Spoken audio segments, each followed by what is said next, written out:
Musik itu haram, lalu bagaimana dengan si penyanyinya? Apakah uang yang dari hasil nyanyian termasuk haram? Iya haram, Pak. Rasulullah SAW mengatakan di dalam hadis riwayat Imam Ahmad, hadis sahih, innallaha idza harrama syai'an harrama thamanahu. Kata Rasulullah, jika Allah mengharamkan sesuatu, maka Allah pun mengharamkan hasilnya. Musik haram berarti jual beli musik haram, duitnya haram. Jual beli alat musik, gitar, piano haram, duitnya haram. Penyanyi dapat duit dari nyanyian haram, karena Allah mengharamkan nyanyian musik. Bagaimana kalau dakwah itu dilakukan dengan cara kita main musik atau bernyanyi? Ini dakwah yang batil, dakwah yang sesat. Ya. Gak bisa dakwah menggunakan sesuatu yang haram, yang diharapkan oleh Allah Rasul, gak bisa. Gak bisa. Dakwah harus sesuai dengan apa yang dilakukan oleh Rasulullah SAW. Gak boleh menggunakan yang batil, gak boleh. Menggunakan yang haram, gak boleh. Jadi gak bisa kita lakukan yang seperti itu, dan juga gak boleh. Makanya semua harus taubat, semuanya harus taubat kepada Allah. Penyanyi, pemusik, dan yang lainnya, artis, semua harus taubat kepada Allah. Taubat kepada Allah, belajar ngaji.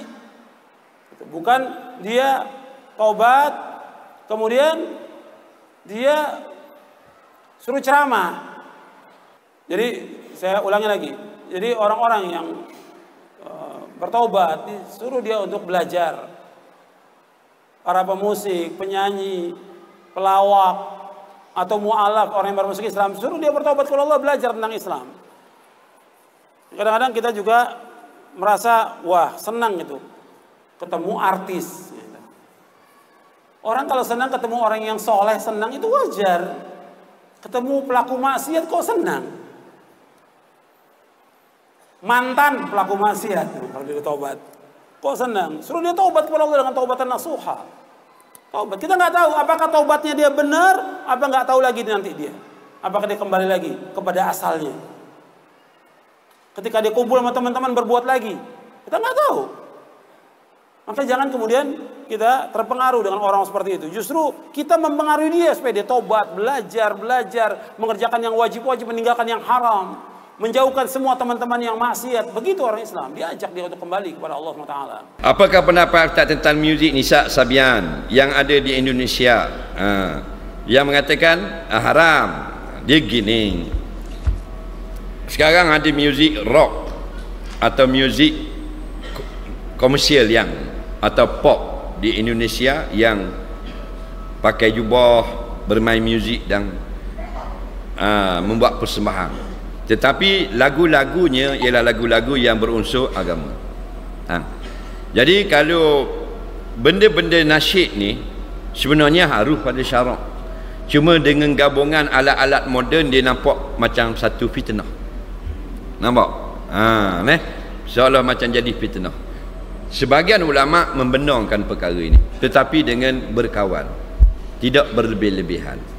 Sebab kadang-kadang kita okeylah yang bermain, yang tidak bermain, yang mendengar itu khoya. Apa tu? Muzik ini bukan haram langsung. Dia dengan kawalan. Lepas itulah daripada black metal, thrash metal, underground, rock dan sebagainya yang lirik-liriknya haram pada syarak, baiklah lagu-lagu yang bila kita dengar ingat kepada nak taubat dan sebagainya.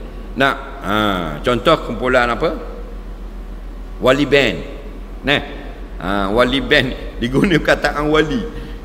Wali band. Wali band ni sebahagian besar daripada liriknya ialah lirik tentang agama. Lagu tentang taubat, lagu tentang semayang, lagu tentang pentingnya iman. Cuma dengan kawalan. Biarlah niat bernasyid untuk berdakwah. Bila berdakwah dengan nasyid, muzik jangan berlebih-lebihan. Kerana muzik tidak dapat mendakwah orang, tapi lirik yang mendakwah orang. Bila lirik tu yang mendakwah orang, maka jangan berlebihanlah bunyi-bunyi muziknya. Kalau musik itu sudah diharamkan oleh Rasulullah, maka tidak boleh kita katakan ada musik Islami.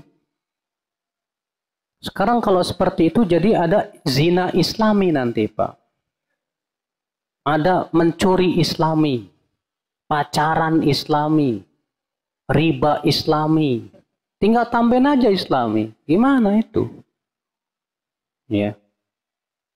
Jelas ini tidak dibenarkan ya akal Islam. Rasulullah tidak pernah beribadah kepada Allah dengan cara alat musik. Tidak. Rasulullah tidak pernah beribadah dengan cara nyanyian-nyanyian ya, yang katanya isinya tentang kebaikan.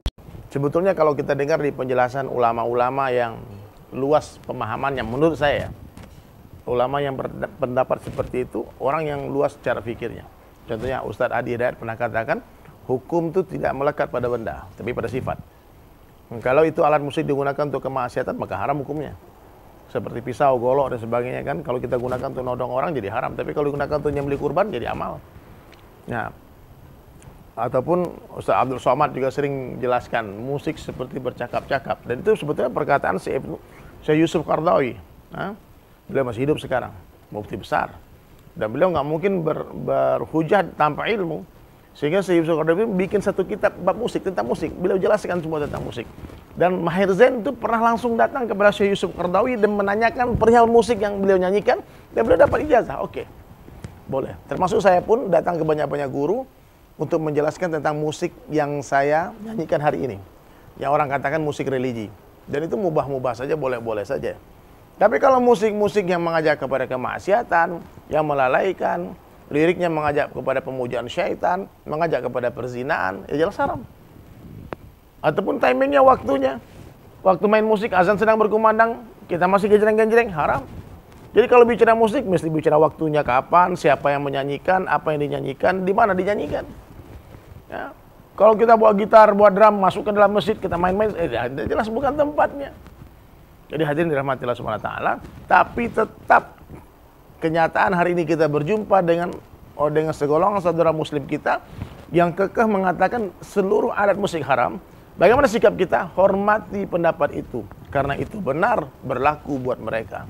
Karena mereka adalah orang-orang saleh yang betul-betul hanya sibuk dengan zikrullah, sibuk dengan ibadah, sibuk dengan kajian-kajian, dengan dakwah, dengan ta'lim, sehingga bagi mereka mendengarkan musik itu seperti mendengarkan racun, mendengarkan perkara-perkara yang sangat merusak iman mereka. Jadi orang yang sempurna imannya, tingkat imannya tinggi, tingkat imannya, bahkan bukan hanya main musik, sedetik lupa dari Allah bisa jadi haram bagi mereka. Jadi sahabat sekalian ya, jadi hukum hakam dalam agama ini luas. Satu benda bisa jadi halal, bisa jadi haram, hanya berbeda waktu saja. Ya. Baca Al-Quran, jelas perintah Allah, pahalanya besar. Tapi kalau dibaca di dalam WC, haram. Dibaca ketika khatib lagi khutbah, nggak boleh, dilarang. Karena perintah Allah, dengarkan, bukan baca. Paham ya? Jadi setiap perintah ada waktunya, setiap waktu ada perintahnya. Mesti dipahami ini.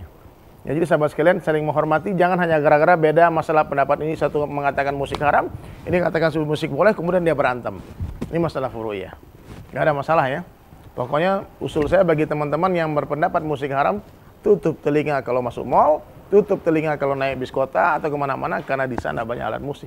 Begitu juga kalau handphone jangan ada ringtone dan sebagainya, karena itu pun alat musik. Ataupun kalau ada lagu Indonesia Raya lagi dikumandangkan, antum tutup telinga, karena itu pun ada alat musik. Atau mau pergi ke Saudi Arabia, di sana pun ada national anthem mereka, lagu kebangsaan Saudi Arabia, full orkestra. Itu alat musik. Dan antum mesti tutup telinga, karena kalau antum mendengarkan kemudian angguk-angguk kepala, goyang-goyang, joget-joget, jempol, antum berdosa. Kenapa? Karena telah menikmati perkara yang antum yakini keharamannya. Insyaallah ya. Semoga Allah beri paham insyaallah.